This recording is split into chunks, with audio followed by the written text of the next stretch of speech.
The situation of the rural town of Marney was one of the most delightful easily to be imagined.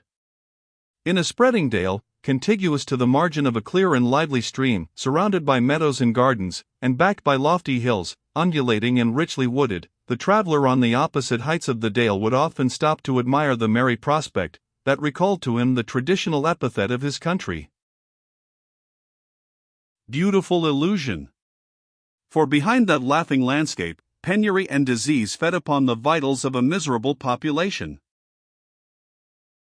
The contrast between the interior of the town and its external aspect was as striking as it was full of pain. With the exception of the dull High Street, which had the usual characteristics of a small agricultural market town, some somber mansions, a dingy inn, and a petty bourse, Marney mainly consisted of a variety of narrow and crowded lanes formed by cottages built of rubble, or unhewn stones without cement, and from age, or badness of the material, looking as if they could scarcely hold together. The gaping chinks admitted every blast, the leaning chimneys had lost half their original height, the rotten rafters were evidently misplaced, while in many instances the thatch, yawning in some parts to admit the wind and wet, and in all utterly unfit for its original purpose of giving protection from the weather, looked more like the top of a dunghill than a cottage. Before the doors of these dwellings, and often surrounding them, ran open drains full of animal and vegetable refuse, decomposing into disease, or sometimes in their imperfect course filling foul pits or spreading into stagnant pools, while a concentrated solution of every species of dissolving filth was allowed to soak through and thoroughly impregnate the walls and ground adjoining. These wretched tenements seldom consisted of more than 2 rooms, in one of which the whole family, however numerous, were obliged to sleep, without distinction of age, or sex, or suffering. With the water streaming down the walls, the light distinguished through the roof, with no hearth even in winter, the virtuous mother in the sacred pangs of childbirth, gives forth another victim to our thoughtless civilization, surrounded by 3 generations whose inevitable presence is more painful than her sufferings in that hour of travail, while the father of her coming child, in another corner of the sordid chamber, lies stricken by that typhus which his contaminating dwelling has breathed into his veins, and for whose next prey is perhaps destined his newborn child. These swarming walls had neither windows nor doors sufficient to keep out the weather, or admit the sun or supply the means of ventilation, the humid and putrid roof of thatch exhaling malaria like all other decaying vegetable matter. The dwelling rooms were neither boarded nor paved, and whether it were that some were situated in low and damp places, occasionally flooded by the river, and usually much below the level of the road, or that the springs, as was often the case, would burst through the mud floor, the ground was at no time better than so much clay, while sometimes you might see little channels cut from the center under the doorways to carry off the water, the door itself removed from its hinges, a resting place for infancy in its deluged home. These hovels were in many instances not provided with the commonest conveniences of the rudest police. Contiguous to every door might be observed the dung heap on which every kind of filth was accumulated, for the purpose of being disposed of for manure, so that, when the poor man opened his narrow habitation in the hope of refreshing it with the breeze of summer, he was met with a mixture of gases from reeking dunghills.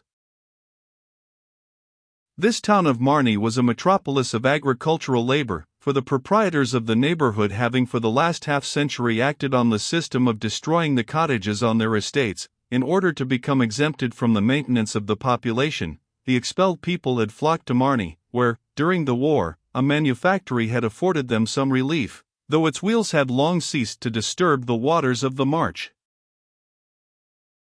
Deprived of this resource, they had again gradually spread themselves over that land which had as it were rejected them, and obtained from its churlish breast a niggardly subsistence. Their re-entrance into the surrounding parishes was viewed with great suspicion, their renewed settlement opposed by every ingenious contrivance. Those who availed themselves of their labor were careful that they should not become dwellers on the soil, and though, from the excessive competition, there were few districts in the kingdom where the rate of wages was more depressed, those who were fortunate enough to obtain the scant remuneration, had, in addition to their toil, to endure each morn, and even a weary journey before they could reach the scene of their labor, or return to the squalid hovel which profaned the name of home.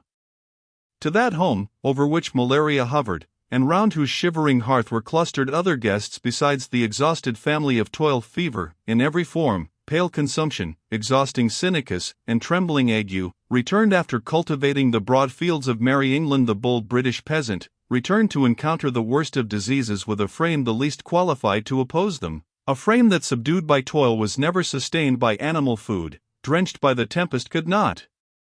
change its dripping rags, and was indebted for its scanty fuel to the windfalls of the woods. The eyes of this unhappy race might have been raised to the solitary spire that sprang up in the midst of them, the bearer of present consolation, the harbinger of future equality, but Holy Church at Marney had forgotten her sacred mission.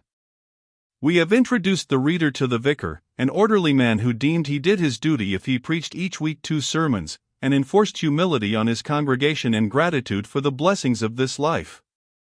The High Street and some neighboring gentry were the staple of his hearers. Lord and Lady Marney came, attended by Captain Grouse, every Sunday morning with commendable regularity, and were ushered into the invisible interior of a vast pew that occupied half of the gallery, was lined with crimson damask, and furnished with easy chairs, and, for those who chose them, well-padded stools of prayer. The people of Marney took refuge in conventicles, which abounded, little plain buildings of pale brick with the names painted on them, of Shaun, Bethel, Bethesda, names of a distant land, and the language of a persecuted and ancient race, yet, such is the mysterious power of their divine quality, breathing consolation in the 19th century to the harassed forms and the harrowed souls of a Saxon peasantry. But however devoted to his flock might have been the Vicar of Marney, his exertions for their well-being, under any circumstances, must have been mainly limited to spiritual consolation. Married and a father, he received for his labors the small tithes of the parish, which secured to him an income by no means equal to that of a superior banker's clerk, or the cook of a great loanmonger. The great tithes of Marney, which might be counted by thousands, swelled the vast rental which was drawn from this district by the fortunate earls that bore its name. The morning after the arrival of Egremont at the Abbey, an unusual stir might have been observed in the High Street of the town. Round the portico of the Green Dragon Hotel and Commercial Inn, a knot of principal personages, the chief lawyer, the brewer, the vicar himself, and several of those easy quidnuncs who abound in country towns, and who rank under the designation of retired gentlemen, were in close and very earnest converse. In a short time a servant on horseback in the Abbey livery galloped up to the portico, and delivered a letter to the vicar. The excitement apparently had now greatly increased. On the opposite side of the way to the important group, a knot, larger in numbers but very deficient in quality, had formed themselves, and remained transfixed with gaping mouths and a curious, not to say alarmed air. The head constable walked up to the door of the Green Dragon, and though he did not presume to join the principal group, was evidently in attendance, if required. The clock struck 11, a cart had stopped to watch events, and a gentleman's coachman riding home with a led horse. "Here they are," said the brewer. "Lord Marney himself," said the lawyer. "And Sir Vavasour Firebrace, I declare." "I wonder how he came here," said a retired gentleman, who had been a tallow chandler on Holborn Hill. The vicar took off his hat, and all uncovered. Lord Marney and his brother magistrate rode briskly up to the inn and rapidly dismounted.